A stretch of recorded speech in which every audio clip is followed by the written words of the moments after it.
Okay, next section, arteriosclerosis. Arterio means arteries, and sclerosis means hardening. And so in this particular set of disorders, what happens is we get hardening of the arterial wall. Now this basically occurs due to thickening of the blood vessel wall, and there are three pathologic patterns. The first is called atherosclerosis, and in atherosclerosis we get a thickening of the intima of the blood vessel wall. That's high yield. In atherosclerosis, it's the intima that becomes thick, and this usually occurs in medium and large-sized vessels. So that's atherosclerosis. In arteriolosclerosis, the olo tells us that we're dealing with the arterioles, so this will occur in small blood vessels, and we get thickening of the wall, either due to a deposition of protein within the wall or an increase in protein within the wall, and that's called hyaline arteriolosclerosis, or a hyperplasia of the smooth muscle of the wall, which is called hyperplastic arteriolosclerosis, but we'll give you some more details as we move forward.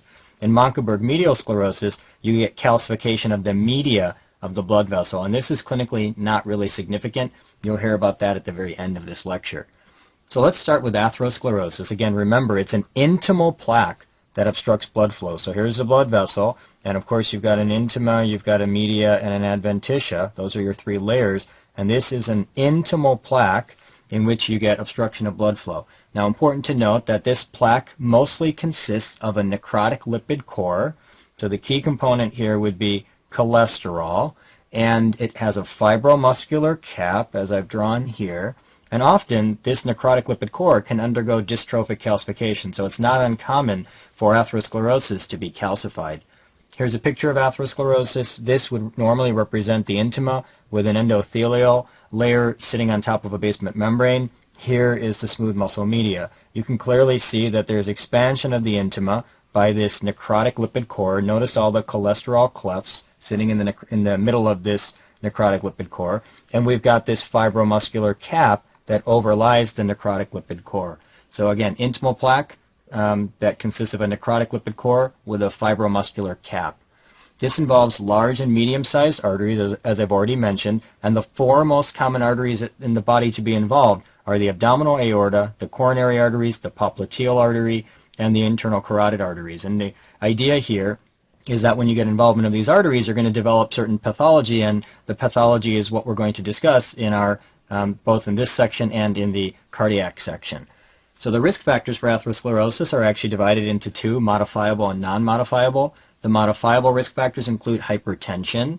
That's a very important risk factor for the development of atherosclerosis. Hypercholesterolemia, for example, LDL increases the risk, whereas HDL decreases the risk. Smoking, and diabetes. So these are the four key modifiable risk factors that lead to atherosclerosis, and you need to memorize each of them. All right, so you need to know that there's four modifiable key risk factors: hypertension, hypercholesterolemia, smoking, and diabetes.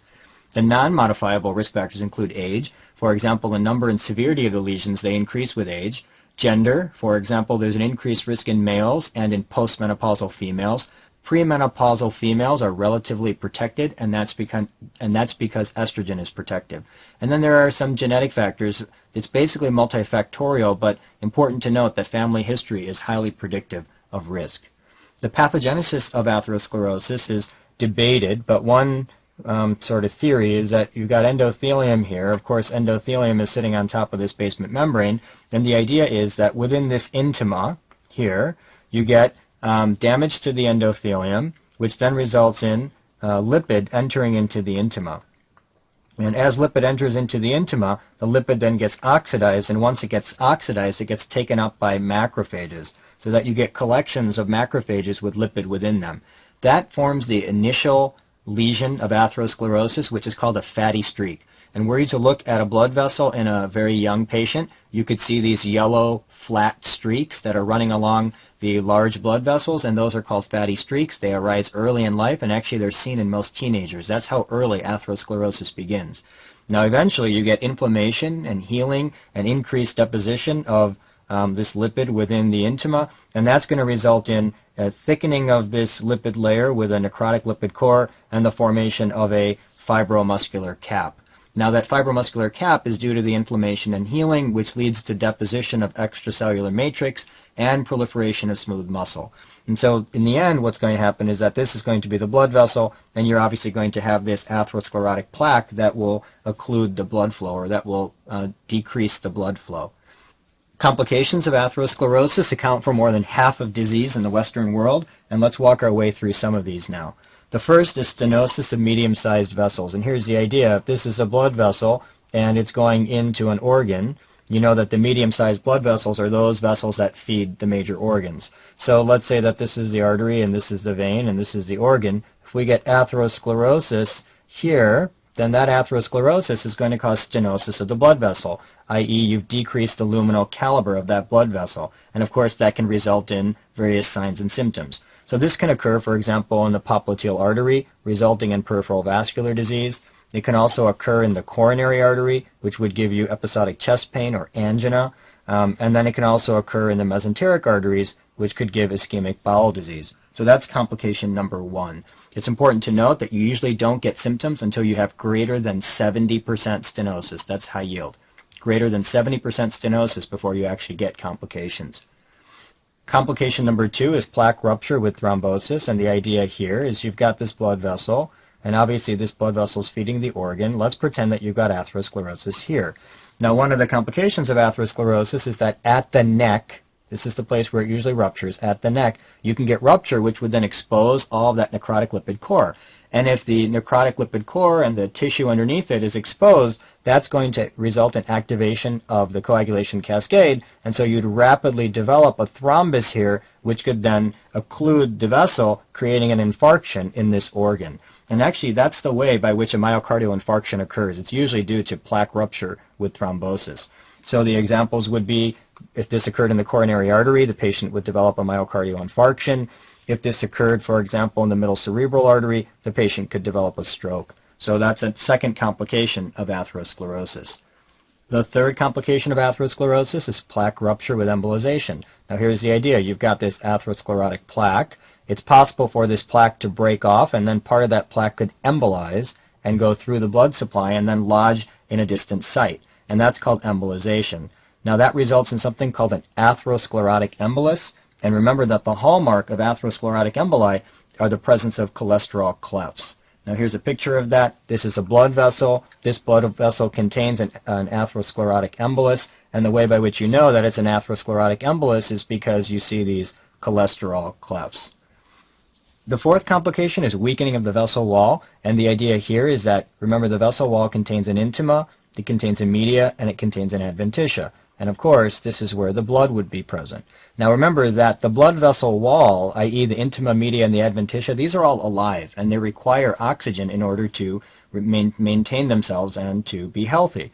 Now normally, what's nice about the blood vessel is that the blood carries oxygen, and the oxygen from the blood actually feeds the entire vessel wall.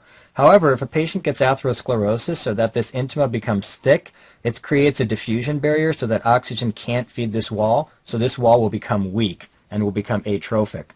Now as the wall weakens, what's going to happen is you're going to increase the risk of ballooning of that wall, because now there's a weak wall with a lot of stress.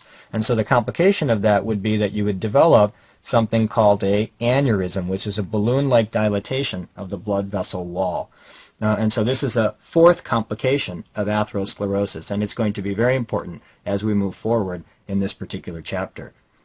Now the second type of arteriosclerosis. Remember, arteriosclerosis is the global term that refers to these three mechanisms by which we can create thickening of the blood vessel wall. So the second type of arteriosclerosis is arteriolosclerosis, implying that we're dealing with the small blood vessels. Now what happens here is you get thickening of the wall of the small blood vessels, which then narrows those small blood vessels and then creates complications downstream. Arteriolosclerosis comes in two flavors. Number one, hyaline arteriolosclerosis, and number two, hyperplastic. In hyaline arteriolosclerosis, you get proteins leaking into the vessel wall.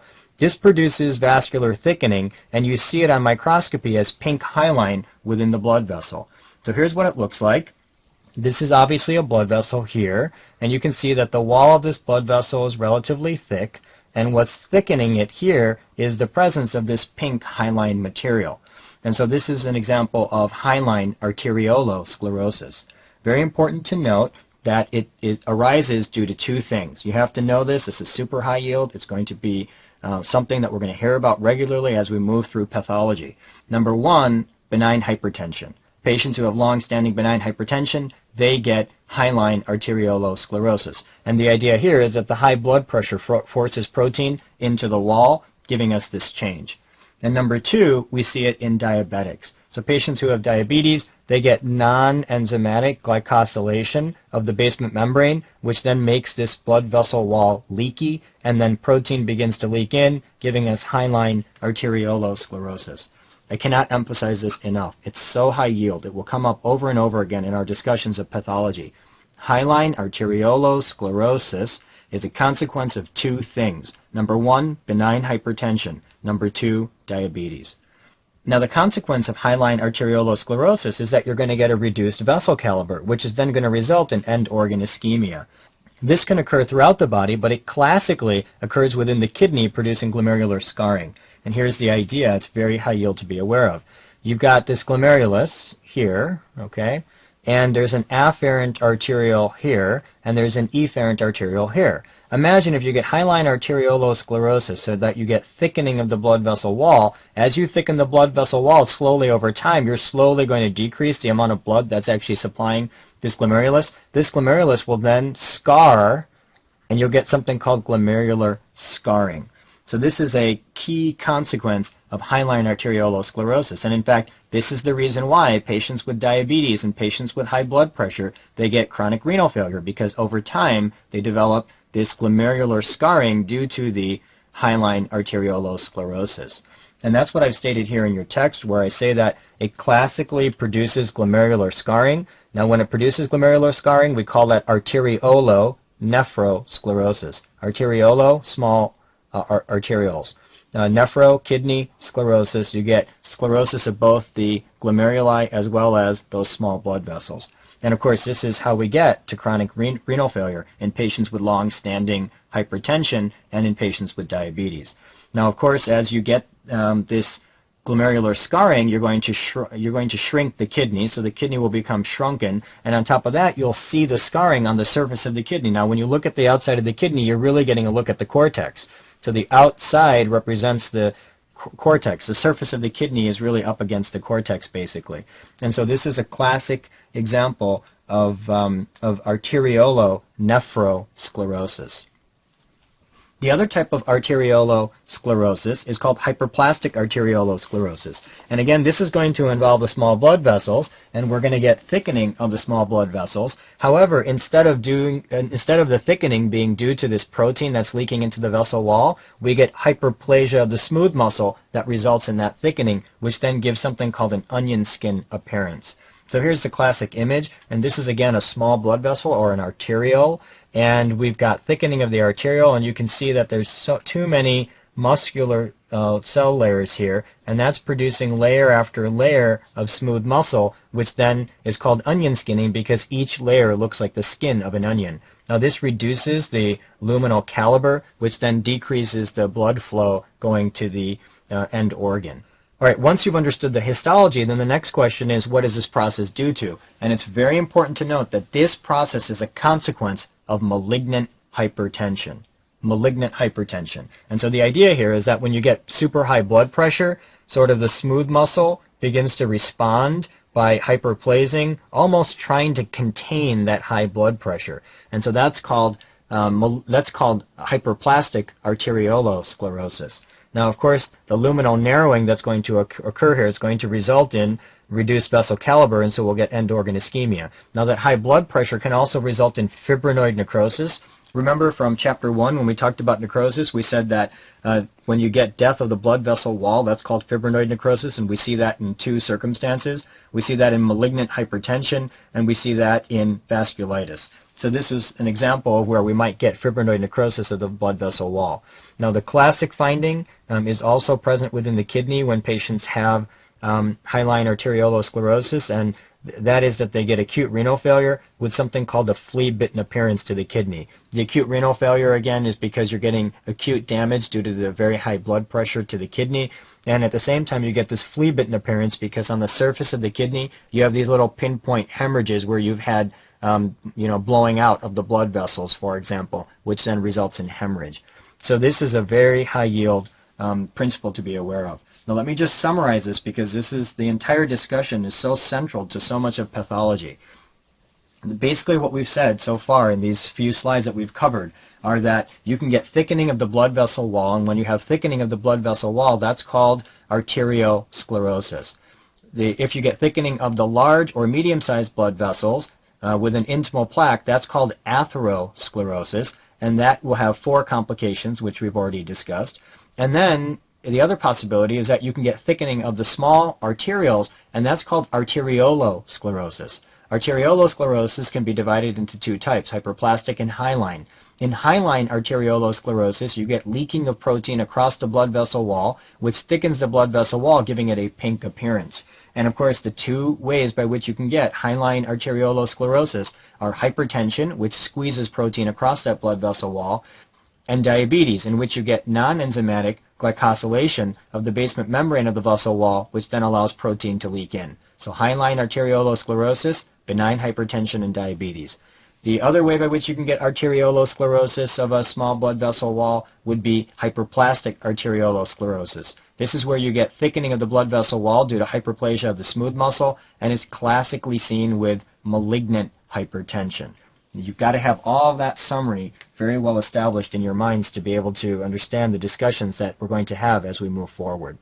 Now the third way by which you can have arteriosclerosis would be a disease or a disorder called Mönckeberg's medial calcific sclerosis. And the idea here is that you get calcification of the media. That's why it's called media, and that's why it's called calcific, calcification of the media.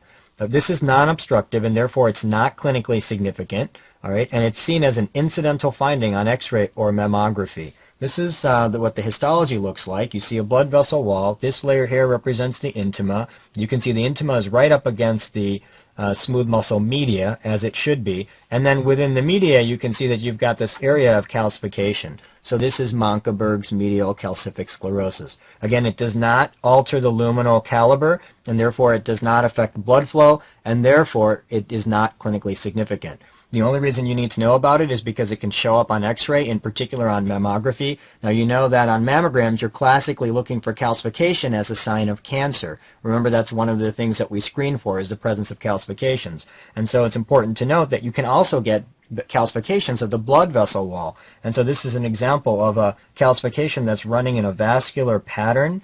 And so this is called Mönckeberg's medial calcific sclerosis. It's important to note that that would then result in incidental calcifications on, for example, a mammogram. And that closes off this particular section.